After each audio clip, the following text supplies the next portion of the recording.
ओम शांति। आज 5 मई 2026 साकार महावाक्य प्रातः मुरली। ओम शांति। बाबा कहते हैं, मीठे बच्चे, सुख शांतिर वरदान केवल बाबा ठारू ही मिलता है, कौनसी देहधारी ठारू नुहे। तेणु बाबा तुम मानंकु मुक्ति जीवन मुक्तिर रास्ता देखाइबा पई आसिछंती। प्रश्न, बाबा साथी रे जीवार एवं सत्ययुग आरंभरे आसिबार पुरुषार्थ कौन? बाबा साथी जीवार एवं सत्ययुग आरंभरे आसिबार पुरुषार्थ कौन? उत्तर, बाबा साथी जीवाकु हेले संपूर्ण पवित्र हेबाकु पड़िबो। सत्ययुग आरंभरे आसिबाकु हेले अन्य समस्तंक ठारू बुद्धियोग तुटेई एकमात्र बाबांकर स्मृति रे रहिबाकु हेबो। आत्म अभिमानी निश्चित हेबाकु पड़िबो। जदि सर्वदा एकमात्र बाबांक मतरे चलिबो तेबे ऊंच पदर अधिकार मिलिजिबो। गीत, नयनहीन को राह दिखाओ प्रभु, पग पग ठोकर खाऊं में। दुईटा चर्मचक्षु थाइकरी मध्य भक्त माने गीत गाउछंती, हे प्रभु मो नयनहीन हो जाइछि, मते रास्ता देखाओ, मो प्रति पादरे ठोकर खाउची पड़ी जाउची, ठोकर खाउची पड़ी जाउची, आपण मते रास्ता देखाओ। तामाने कौन? ज्ञान नेत्रहीन अछंती, सेमानकु मार्गदर्शन करिया पई सेमाने भगवान को प्रार्थना करूछंती। ओम शांति। एही गीत किए गाइले? पिलामाने कारण पिता तो जणे ही अटंती, तांकु ही रचयिता कुहा जाउची। रचना रचयितांकु डाकुची। बाबा बुझाउछंती, भक्ति मार्ग रे तो तुमर दुई जण पिता थांती, जणे हेले लौकिक पिता आउ जणे हेले पारलौकिक पिता। समस्त आत्मा मानंकर पिता जणे ही अटंती। शरीरर पिता समस्तंकर अलग अलग थांती, किंतु आत्मा मानंकर पिता समस्तंकर गोटे। बॉडीली फादर समस्तंकर निजर निजर पर्सनल, आउ स्पिरिचुअल फादर माने स्पिरिट रो पिता, आत्मार पिता परम पिता परमात्मा शिव बाबा। जणे पिता होइथिबा कारणरू सबु आत्मा निजको भाई भाई बोली डाकुछंती। सेही पितांको डाकुछंती, हे ईश्वर पिता, हे परम पिता, दया कर, क्षमा कर, भक्त मानंकर रक्षक एक भगवान ही अटंती। प्रथमे तो यही कथा बुझाइबा दरकार जे आमर दुई जण पिता अछंती। तेबे पारलौकिक पिता तो समस्तंकर जणे ही अटंती, बाकी लौकिक पिता प्रत्येकंकर अलग अलग अछंती। तेबे लौकिक पिता बड़ ना पारलौकिक पिता बड़? लौकिक पिता को तो केबे हेले भगवान बा परम पिता कुहाजिब नाही। आत्मार पिता एकमात्र परम पिता परमात्मा ही अटंती। आत्मार नाम केबे परिवर्तन हुए नाही, शरीरर नाम परिवर्तन होइथाय। आत्मा भिन्न भिन्न शरीर धारण करी अभिनय करिथाय, अर्थात पुनर्जन्म नहीं थाए। तेबे सर्वमोट केते जन्म मिली थाए ताहा बाबा ही आसी बुझाउछंती। जो माने सत्ययुगरु आरंभरु आसीबे सेमानंको सर्वमोट 84 जन्म मिलिबो। आ जो माने टिके पुरुषार्थ रे कमी रही जिवो सेमानकर 83 82 81 80 एमतिका जन्म भी ही परिबो। आ जो माने आहुरी कम पुरुषार्थ करथिबे सेमाने त्रेता युगरे आसीबे, सत्ययुगरु आदौ आसी परिबे नाही। ताहा बाबा आसी ही बुझाउछंती। पिला माने तुमे निजर जन्म को जानी नाहो। बाबा भारत को ही आसी थांती, तांकर नाम हैला शिव। बुझिछंती मध्य शिव परमात्मा अटंती। शिव जयंती वा शिवरात्रि मध्य पालन करुछंती। से निराकार अटंती। जेपरि आत्मा मध्य निराकार अटे, निराकाररु साकार शरीर रे अभिनय करिवा पई आसी थाए। आत्मा माने निराकार बिंदु रूपरु साकार शरीर रे प्रवेश करिके अभिनय करंती, पाठ बजाती। सेहीपरि निराकार शिव बाबा तो शरीर बिना अभिनय करि परिबे नहीं, पाठ बजै परिबे नहीं। तेणु करी मनुष्य एही सब कथा को किछि भी बुझी पारु नाहंती। नयनहीन ए कथारु समाने नयनहीन अटंती। एही शरीरर दुईटी नेत्र तो समस्तंकर अछि, ज्ञानर तृतीय नेत्र आत्मार नाही, जाहाको दिव्य चक्षु मध्य कहा जाय। आत्मा निजर पितांको भूली जाइथिबारु डाकुछि, नयनहीन को रास्ता देखाओ।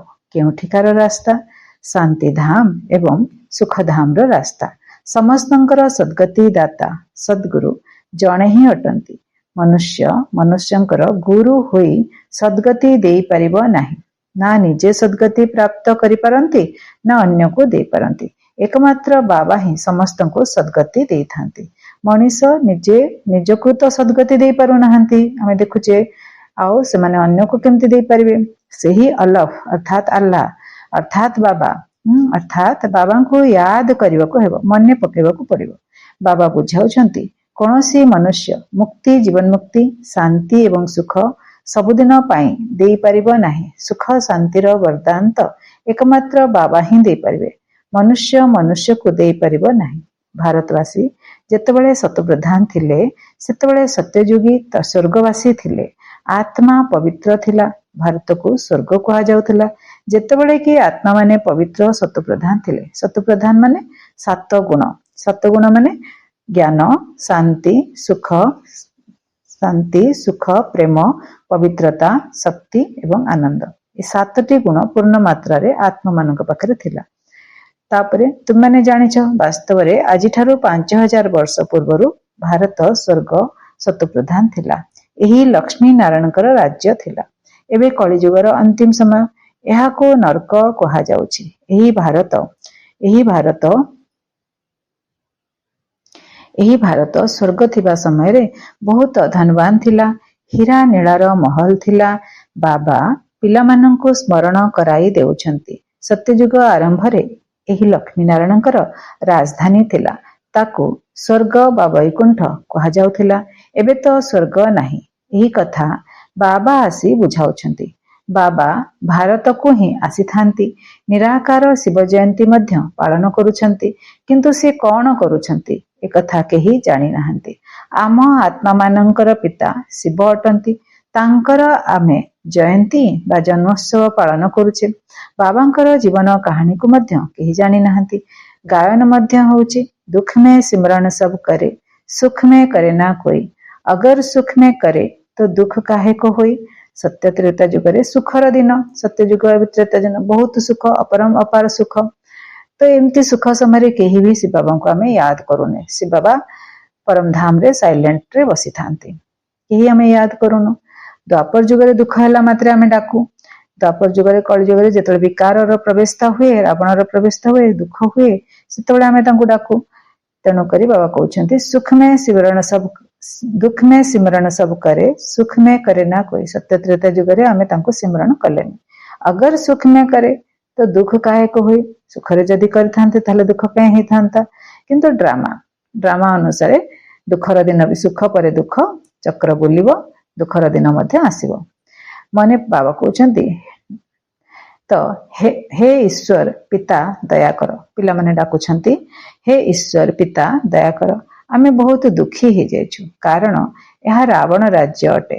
ପ୍ରତିବର୍ଷ ରାବଣକୁ ଜଳାଉଛନ୍ତି ନା, କିନ୍ତୁ ଏକଥା କାହାକୁ ବି ଜଣା ନାହିଁ ଯେ ଦଶାନନ ରାବଣ କିଏ, ତାଙ୍କୁ ଆମେ କାହିଁକି ଜଳାଉଛେ। 10 ମୁଣ୍ଡଧାରୀ ରାବଣ କଣ ଗୋଟେ ବ୍ୟକ୍ତି ଥିଲା? ତାକୁ ଆମେ କାହିଁକି ଜଳାଉଛେ ଏକଥା କେହି ଜାଣିନାହାନ୍ତି। ଇଏ ହେଲେ ବିକାରର ଚିହ୍ନ, ୟାଦକାର। ରାବଣ 10ଟା ମୁଣ୍ଡ ମାନେ 10 ବିକାରର ଚିହ୍ନ। ଇଏ କିଭଳି ଶତ୍ରୁ, ଯାହାକି ତାର କୁଶପୁତ୍ତଳିକା ଜଳାଉଛୁ। ଜ୍ଞାନର ତୃତୀୟ ନେତ୍ର ନଥିବାରୁ ଭାରତବାସୀ ବିଲକୁଲ ଜାଣିପାରୁ ନାହାନ୍ତି ଯେ, ସେଥିପାଇଁ ତ ରାମରାଜ୍ୟ ଚାହୁଁଛନ୍ତି, ଜାଣିପାରୁନାହାନ୍ତି। ତେଣୁ ତ ରାମରାଜ୍ୟ ଚାହୁଁଛନ୍ତି। 5 ବିକାର ସ୍ତ୍ରୀ ମଧ୍ୟରେ ଏବଂ 5 ବିକାର ପୁରୁଷ ମଧ୍ୟରେ ଅଛି। ସେଥିପାଇଁ ଏହାକୁ ରାବଣ ସମ୍ପ୍ରଦାୟ କୁହାଯାଉଛି। କାମ, କ୍ରୋଧ, ଲୋଭ, ମୋହ, ଅହଙ୍କାର, ଈର୍ଷା, ଘୃଣା, ଭୟ, ଆଳସ୍ୟ, ପରନିନ୍ଦା, ଏହି 10 ବିକାର ସର୍ବବ୍ୟାପକ ସବୁ ଆତ୍ମାମାନଙ୍କ ମଧ୍ୟରେ ଅଛି। ଆମେ ବର୍ତ୍ତମାନ ଆମ ଭିତରେ ଯୋଉ 10 ବିକାର ଅଛି, ତାକୁ ଆମେ ବାବାଙ୍କ ୟାଦରେ, ୟୋଗ ଅଗ୍ନିରେ ତାକୁ ଆମେ ଜଳଉଛୁ।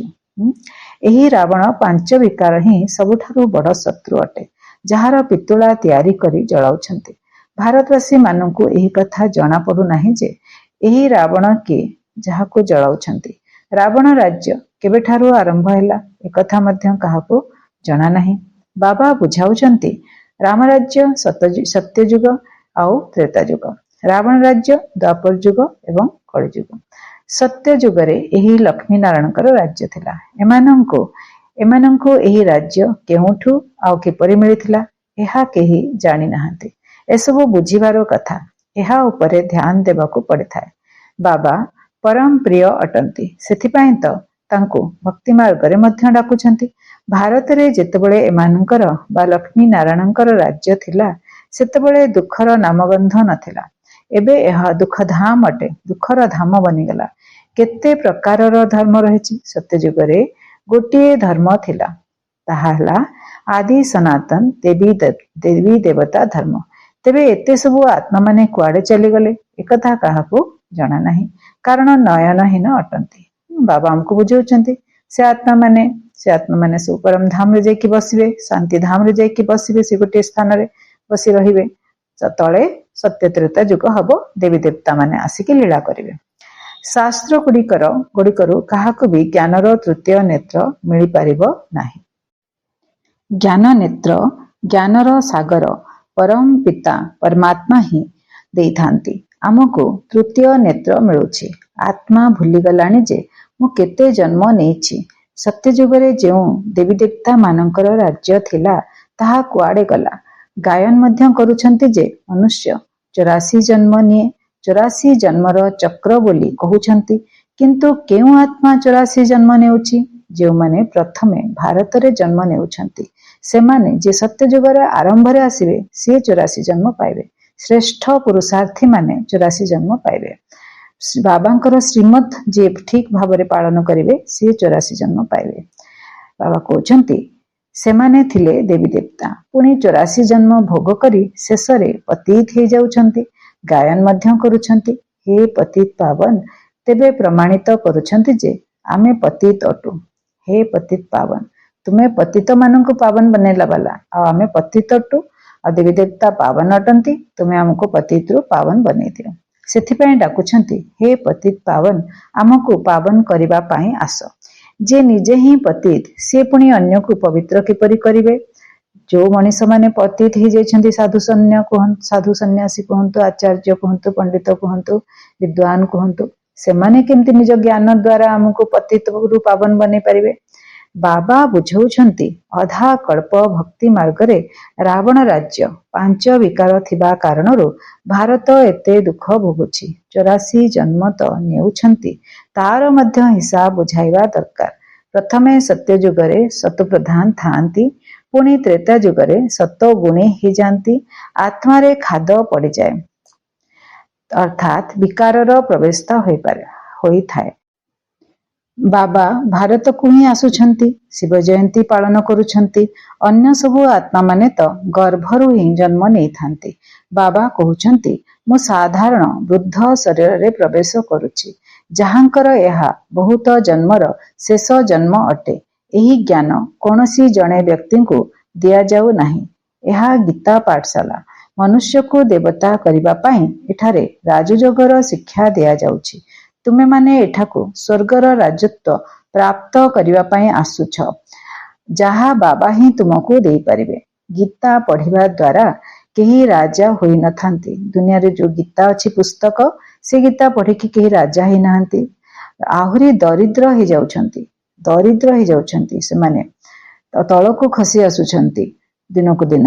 आउ आमे बाबांकर मुरली से गीता शास्त्र केबे लिखा हैला? गीता शास्त्र लिखा हैला द्वापर युगरे। तांकु कोनसी व्यक्ति लिखिले, आउ तापरे जो दरिद्र हो जाउछंती माने ताकु पढ़ी पढ़ी के आगुरु भल थिले, एबे धीरे धीरे कौन हो जाउछंती, तळको खसी आछंती, दरिद्र हो जाउछंती। आ आमे जेतेबेले एही गीता बाबा केबे आसिले? बाबा आजिटु 90 वर्ष पूर्वे आसिले 1936 मसिया रे। आ नुआ पाठ पढ़ेले, सत्य ज्ञान पढ़ेले। सत्य ज्ञान पढ़िकरी आमे माने कौन बनिले? आमे माने दरिद्र रु वर्तमान आमे स्वराज्य अधिकारी बनिले। बाबा आसी गीतार ज्ञान सुनाई राजा करूछंती। अन्य मानक द्वारा गीता शुणी शुणी तुमे दरिद्र हो जाइछ।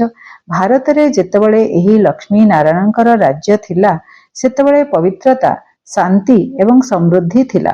पवित्र गृहस्थ आश्रम थिला। सत्य युगरे पवित्र गृहस्थ आश्रम थिला।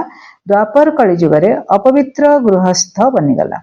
सेठारे हिंसार नाम नथिला। पुणी द्वापर युग ठारू हिंसा आरंभ हैला। काम विकार रे जिबा कारणरू तुमर एई भली अवस्था होई जायछि। सत्य युगरे आमे 100% पवित्र थिले। सतप्रधान थिले। एही रहस्य केही भी मनुष्य अथवा साधु संथ आदि जानी नाहंती। बाबा जे कि ज्ञानर सागर पतित पावन अटंती सी ही आसी सत्वप्रधान हेबार उपाय बतौछंती। रावण मतरे चलिबा द्वारा मनुष्यर अवस्था देख किपरि होई जाइछि। एबेकार राजा माने मध्य सेही राजा मानकर चरण रे मुंड नुआउछंती। जो सिंगल ताज धारी गोटे मुकुट पिंधिथिबा राजा माने जो कलिजुगर राजा माने से माने डबल ताज धारी माने जगन्नाथ डबल ताज धारी पवित्रतार मुकुट आउ आउ रत्न जड़ित मुकुट आउ श्रीकृष्ण जोठी अछंती से मध्य डबल ताज धारी ना से मध्य पवित्रतार मुकुट आउ रत्न जड़ित मुकुट। तो आजिकाली कलिजुगर जो राजा माने जहाँ मुंडरे केवल रत्न जड़ित मुकुट अच्छी से माने मुंड नुआउछंती तांको चरण रे राजा मानक चरण रे डबल ताज धारी राजा मानकर चरण रे मुंड नुआउछंती। जो माने आउरी भी धनी व्यक्ति हुंतु पॉलिटिशियन हुंतु बड़ बड़ व्यक्ति माने हुंतु केते भी बड़ व्यक्ति हुंतु से जाइकी डबल ताज धारी देवी देवता चरण रे मुंड नुआउछंती। जो माने पवित्र राजा होई राज्य करि जाइछंती एवं तांकर महिमा गान करुछंती। आपण सर्वगुण संपन्न मु नीच पापी मो भितरे कोनोसी गुण नहीं आसिकिरी दया कर मुझ निर्गुण हारे में कोई गुण नहीं आप ही तरस परोई एभलिया गीत गाउछंती। आमको मंदिर योग्य बनाओ केही भी जानि पारु नाहंती जे बाबा किपरि आसी पुनर्बार देवी देवता धर्मर स्थापना करुछंती। दुनिया रे केमिति जानिबे केही जानु नाहंती। सिना आसिले आम पाखु आमे तांको बुझेबा जे शिव बाबा प्रवेश करछंती ब्रह्मांक मस्तक रे बसी नुआ धर्मर देवी देवता आदि सनातन देवी देवता धर्मर स्थापना करुछंती। शांति एवं पवित्रतार स्थापना करुछंती। खुशी एवं स्नेह प्रेमर स्थापना करुछंती। एबे तुमे बुझुछ जे आमे माने ही सेही देवी देवता धर्मर थिले। आमे पुणी देवता रु क्षत्रिय पुणी वैश्य पुणी शूद्र हेले पुणी बाबा आसिकी आमको शूद्र रु आम मानकु ब्राह्मण बनेले। बाकी दुनिया रे समस्ते शूद्र रही गले जो माने मुरली सुनु नाहंती बाबांकर श्रीमत पालन करू नाहंती से माने सब रहिले शूद्र रही गले आ आमे वर्तमान शूद्र रु ब्राह्मण बनचे। एते जन्म नेले एबे 84 जन्म पूरा हैला। पुणी एही दुनियार चक्र घुरिबा दरकार। सत्य त्रेता द्वापर कली युग तापरे पुणी आसिला संगम युग एबे पुणी आउ थरे कोन हबो सत्य युग आसीबो। सब जिंस चक्र रे बुलुची दिन रातिर चक्र वर्षक 12 मासर चक्र 6टा ऋतुर चक्र बुलुची। बाबा कहउछन्ती ये मध्य आउ थरे चक्र बुलिबा दरकार। सत्य युग आसीबो संगम युग हेची या परे सत्य युग आसीबो। सेथि पय तुमको एठारे पुणी पवित्र बनिबाको पड़िबो। पतित आत्मा माने तो सुखधाम शांतिधाम को जाई परिबे नहीं। बाबा बुझाउछन्ती जे तुमे जे माने सत्वप्रधान थिलो वर्तमान तम प्रधान होई जायछ। सुवर्ण युगरु पुणी कली युग को आसी जायछ। सत्य युगरु पुणी तळको खसी खसी कली युग को आसी जायछ। पुणी तुमको एबे सुवर्ण युगी हेबाकू पड़िबो। सेथि पय जाई मुक्तिधाम सुखधाम को जाई परिबो। सेथि पय आमे आगो जिबा मुक्तिधाम एठी जोग तपस्या करिकिरी ए संगम युग रे बाबांक याद रे रहिकिरी नियम मर्यादा पालन करिकिरी श्रीमत मान पालन करिकिरी योग्य व्यक्ति बनिकिरी आमे मुक्तिधाम जिबा तापरे सुखधाम को ओल्हेबा। सत्य युग को ओल्हेबा। भारत सुखधाम थिला एबे दुखधाम अटे। गीतरे मध्य सुनिल हम नयनहीन को राह दिखाओ प्रभु पग पग ठोकर खाओ में। अर्थात आम नयनहीन माननको रास्ता देखाओ। आमे हमर शांतिधाम घर को किपरि जीवु रास्ता जणा नहीं तांको। सेमाने तो कहि देउछन्ती परमात्मा सर्वव्यापी अटंती अमुक अवतार नेउछन्ती परशुराम अवतार नेउछन्ती। तेबे बाबा परशुराम होई काहाको हत्या करिथिबे कि? केते कहानी बनेइछन्ती। परशुराम अवतार रे कुल्हाड़ी धरिके हाथ रे कटुरी धरिकरी सबु ब्राह्मण मान क्षत्रिय मानकर कि ब्राह्मण मानकर मु जानिनी कर हत्या कले। बुली बुली की भारत वर्ष रे बुली बुली की समस्तकर हत्या कले। तो एमिति कोन भगवान केबे हेले करि परिबे? भगवान कोन हत्यारा? दुनिया रे हत्यारा बनुछन्ती तांको केते बैड एनर्जी मिलुची। लोक माने केते तांको निंदा करूछन्ती केते तांको ऊपर केस चलची। आउ भगवान कोन केबे हेले एभଳି हत्या करिवे कि? एपरि होई परिबो नाही। बाबा बुझाउछन्ती तुमे माने एही चक्र रे किपरि चौरासी जन्म नेछ एबे मते अर्थात अल्लाह को स्मरण कर। आमे केमती 84 जन्म नेले एबे आमे पुणी अल्लाह माने शिव बाबा को स्मरण करबा। हे आत्मा माने देही अभिमानी बन। हे आत्मा माने देही अभिमानी बन। देह अभिमानी हे तुमे बिल्कुल दुखी कंगाल नरकवासी ही जाइछ।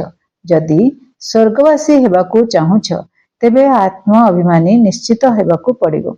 आत्मा ही गोटे शरीर छाड़ी आउ गोटे नहीं थाए। एबे 84 जन्म पूरा हैला। गोटे शरीर छाड़ी आउ गोटे शरीर नहीं थाए।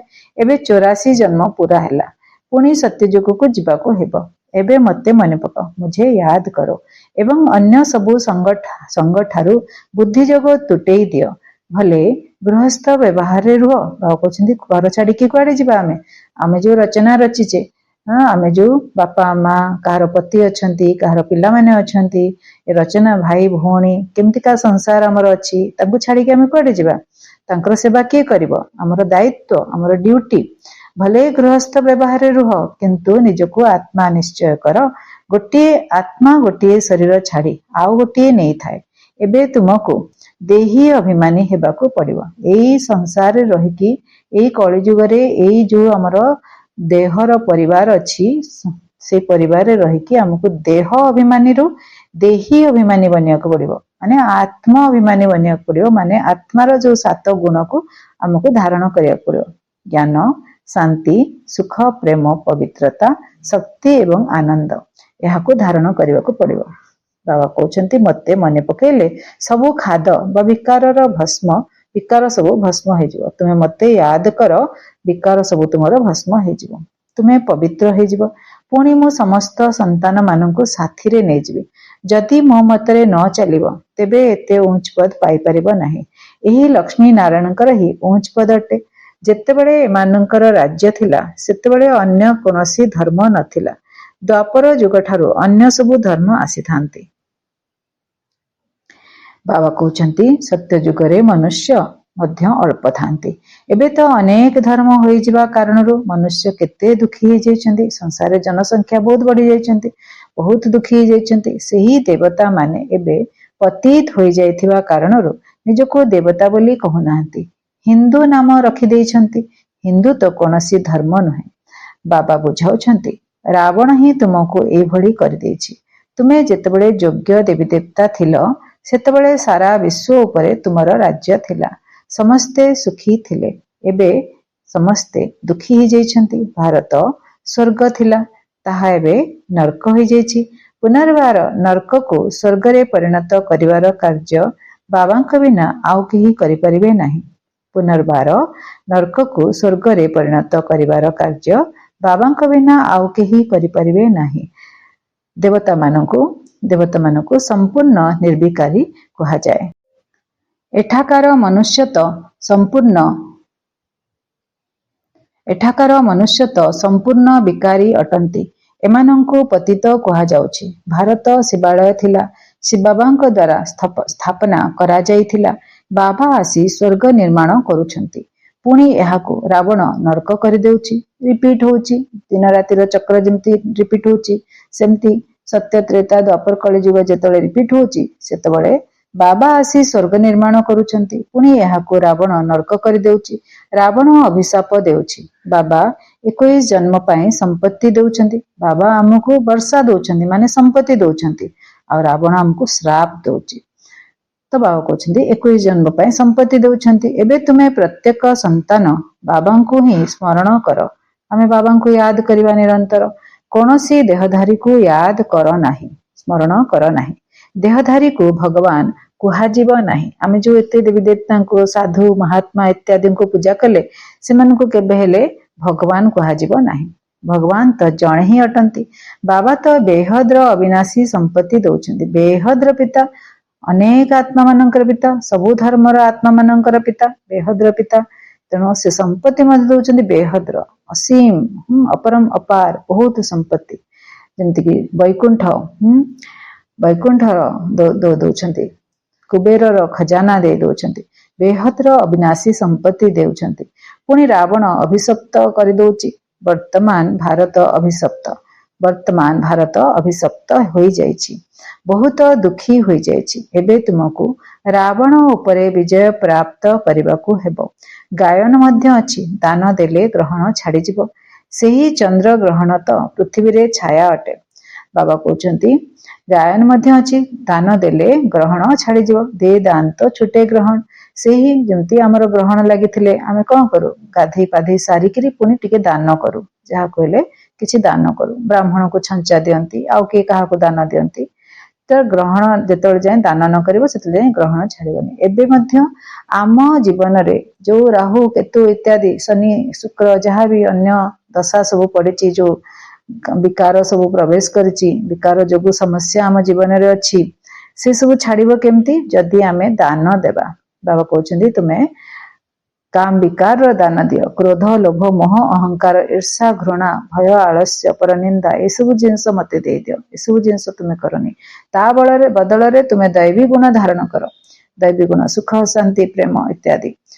ତ ବାବା କହୁଛନ୍ତି ବହୁତ ଦୈବୀ ଗୁଣ, 56ଟା ଦୈବୀ ଗୁଣ, ସେସବୁ ତୁମେ ଧାରଣ କର। ସେହି ଚନ୍ଦ୍ର ଗ୍ରହଣ ତ ପୃଥିବୀର ଛାୟା ଅଟେ। ଦୁନିଆରେ ଦେଖିବାକୁ ଗଲେ ସେ ଚନ୍ଦ୍ର ଗ୍ରହଣ ତ ପୃଥିବୀର ଛାୟା ଅଟେ। ଏବେ ବାବା କହୁଛନ୍ତି ତୁମ ଉପରେ ପାଞ୍ଚ ବିକାର ରୂପୀ ରାବଣର ଗ୍ରହଣ ଲାଗିଛି। ତେଣୁ ଏହି ପାଞ୍ଚ ବିକାରକୁ ଦାନ ରୂପରେ ଦେଇଦେବାକୁ ହେବ। ବାବାଙ୍କୁ ଦବା। ବାବା ଆସିଛନ୍ତି ନେବା ପାଇଁ। ପତିତପନା ଆମର ବାବା ନେଇଯିବେ। ନୀଳକଣ୍ଠ ତାଙ୍କୁ କୁହାଯାଏ ଭକ୍ତିରେ, କାହିଁକି ନା ତାଙ୍କ ବିଷ ନେଇକିରି ନୀଳ ହେଇଗଲା ତାଙ୍କ କଣ୍ଠ। ଏମିତି ତ ବାବା ନିରାକାର, କିନ୍ତୁ ଭକ୍ତିରେ ଏଇ ପ୍ରକାର ବନେଇଛନ୍ତି। ଆମର ବିଷ ନେଲାରୁ ତାଙ୍କର କଣ୍ଠ ନୀଳ ହେଇଗଲା। ପ୍ରଥମେ ଏହି କଥା ଦାନ ଦିଅ ଯେ ମୁଁ କେବେ କାମ ବିକାରଗ୍ରସ୍ତ ହେବି ନାହିଁ। ବାବା କହୁଛନ୍ତି ଏହି କାମ ବିକାର ହିଁ ମନୁଷ୍ୟଙ୍କୁ ପତିତ କରିଦେଉଛି। ଆଚ୍ଛା, ମିଠା ମିଠା ଶିଖିଲେ ଦେ ସନ୍ତାନ ମାନଙ୍କ ପ୍ରତି ମାତ ପିତା ବାପଦାଦାଙ୍କର ମଧୁର ସ୍ନେହ ସମ୍ପନ୍ନ ଶୁଭେଚ୍ଛା ଏବଂ ସୁପ୍ରଭାତ। ଆତ୍ମିକ ପିତାମାନଙ୍କର ଆତ୍ମିକ ସନ୍ତାନମାନଙ୍କୁ ନମସ୍ତେ। ଆମେ ଆତ୍ମିକ ସନ୍ତାନମାନଙ୍କର ଆତ୍ମିକ ପିତାଙ୍କ ପ୍ରତି, ମାତା ପିତାଙ୍କ ପ୍ରତି ବହୁତ ବହୁତ ୟାଦ ପ୍ୟାର ଏବଂ ନମସ୍ତେ। ଶୁକ୍ରିୟା ବାବା, ବହୁତ ବହୁତ ଶୁକ୍ରିୟା। ଧାରଣା ପାଇଁ ମୁଖ୍ୟ ସାରାଂଶ। ବାବା ଯେଉଁ ଜ୍ଞାନ ଦେଉଛନ୍ତି ତାକୁ ପୁରା ଧ୍ୟାନର ସହିତ ପଢ଼ିବାକୁ ହେବ। ଜ୍ଞାନର ତୃତୀୟ ନେତ୍ର ଦ୍ୱାରା ନିଜର 84 ଜନ୍ମକୁ ଜାଣି ବର୍ତ୍ତମାନ ଏହି ଶେଷ ଜନ୍ମରେ ପବିତ୍ର ହେବାକୁ ପଡ଼ିବ। ରାବଣର ଅଭିଶାପରୁ ରକ୍ଷା ପାଇବା ପାଇଁ ଏକମାତ୍ର ବାବାଙ୍କର ସ୍ମୃତିରେ ରହିବାକୁ ହେବ। ପାଞ୍ଚ ବିକାରକୁ ସମ୍ପୂର୍ଣ୍ଣ ରୂପେ ଦାନ ଦେବାକୁ ହେବ। ଏକମାତ୍ର ବାବାଙ୍କ ମତରେ ହିଁ ଚାଲିବାକୁ ହେବ। ବରଦାନ ଦଉଛନ୍ତି ବାବା। ମୁକୁଟ ଏବଂ ତିଳକକୁ ଧାରଣ କରି ବାପଦାଦାଙ୍କର ସହଯୋଗୀ ହେଉଥିବା ହୃଦୟ ସିଂହାସନର ଅଧିକାରୀ ଭବ। ମୁକୁଟ ଜିମ୍ମେବାରୀର ମୁକୁଟ, ବିଶ୍ୱ ସେବାର ଦାୟିତ୍ୱର ମୁକୁଟ ଏବଂ ତିଳକ ଆତ୍ମସ୍ମୃତିର ତିଳକ। ୟାକୁ ଧାରଣ କରି ବାପଦାଦାଙ୍କର ସହଯୋଗୀ ବନିଯିବା ଆଉ ତାଙ୍କର ହୃଦୟ ସିଂହାସନ ଉପରେ ବିରାଜମାନ କରିବା। ଯେତେବେଳେ କେହି ସିଂହାସନ ଉପରେ ବସିଥାଏ ସେତେବେଳେ ତିଳକ ଏବଂ ମୁକୁଟ ତାର ସଂକେତ ରୂପରେ ରହିଥାଏ। ସେହିପରି ଯେଉଁମାନେ ହୃଦୟ ସିଂହାସନର ଅଧିକାରୀ ଅଟନ୍ତି ସେମାନଙ୍କର ମସ୍ତକରେ ସର୍ବଦା ଅବିନାଶୀ ଆତ୍ମିକ ସ୍ଥିତି ରୂପକ ତିଳକ ଦୂରରୁ ହିଁ ଚମକୁଥିବାରୁ ଦେଖାଯାଇଥାଏ ଏବଂ ସର୍ବ ଆତ୍ମାଙ୍କର କଲ୍ୟାଣର ଶୁଭଭାବନା ସେମାନଙ୍କର ନୟନରୁ ବା ମୁଖମଣ୍ଡଳରୁ ଦେଖାଯାଇଥାଏ। ସେମାନଙ୍କର ପ୍ରତ୍ୟେକ ସଂକଳ୍ପ, ବାଣୀ ଏବଂ କର୍ମ ବାବାଙ୍କ ସମାନ ହୋଇଥାଏ। ସ୍ଲୋଗାନ। ସରଳତା ପୂର୍ବକ ଯୋଗ କରିବା ପାଇଁ ସରଳତାର ଗୁଣକୁ ଧାରଣ କର ଏବଂ ନିଜର ସଂସ୍କାର ଗୁଡ଼ିକ ସରଳ କରିଦିଅ। ଜଟିଳ କରିଦେଇଛେ, ଆମେ ସଂସ୍କାର ଗୁଡ଼ାକ ଜଟିଳ କରିଦେଇଛେ। ସେଥିପାଇଁ ଯଦି ଆମେ ସରଳତା ପୂର୍ବକ ଯୋଗ କରିବାକୁ ଚାହୁଁଛେ ତାହେଲେ ସରଳତାର ଗୁଣକୁ ଧାରଣ କରିବା। ଯଦି ଆମ ଜୀବନରେ ସମସ୍ୟା ରହିବ, ଟେନସନ ରହିବ, ତାହେଲେ ଆମେ କେବେ ହେଲେ ଯୋଗରେ ସଫଳତା ପ୍ରାପ୍ତ କରିପାରିବାନି। ସେଥିପାଇଁ ବାବା କହୁଛନ୍ତି ସରଳତା ପୂର୍ବକ ଯୋଗ କରିବା ପାଇଁ ସରଳତାର ଗୁଣକୁ ଧାରଣ କର ଏବଂ ନିଜର ସଂସ୍କାର ଗୁଡ଼ିକୁ ସରଳ କରିଦିଅ। ये अव्यक्ति सारे हैं। सर्वदा अचल अटल एवं एकର ସ୍ଥିତିର ଅନୁଭବ କର।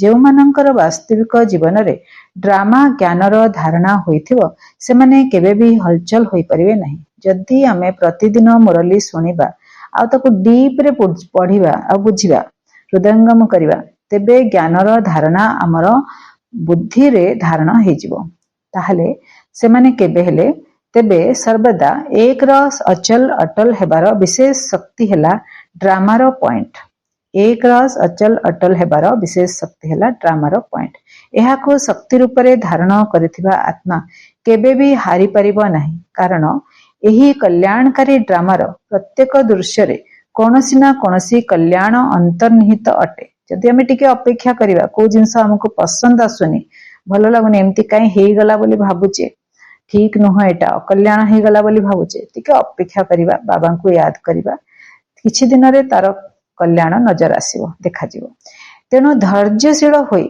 साक्षी द्रष्टा होई अपेक्षा करी साक्षी द्रष्टा होई देखिबार अभ्यास करिदेले अचल अटल होई रही पारिबे। अच्छा ओम शांति।